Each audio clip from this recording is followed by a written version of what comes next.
चनकापूर धरणातून अचानक पाण्याचा विसर्ग, यात्रेतील गर्दीत गोंधळ.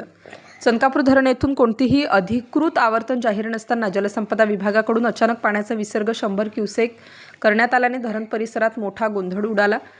सुदैवाने जीवितहानी टळली असली तरी 2 मोटरसायकली पाण्याच्या प्रवाहात वाहून गेल्याची घटना घडली आहे. आज अचानक चनकापूर यात्रेनिमित्त धरण परिसरात मोठी गर्दी जमली होती. अशावेळी कोणतीही पूर्वसूचना न देता पाणी सोडण्यात आल्याने नागरिकांमध्ये भीतीचे वातावरण निर्माण झाले. काही वेळ परिसरात धावपळ उडाली. स्थानिकांनी तात्काळ सुरक्षित स्थळी धाव घेतली.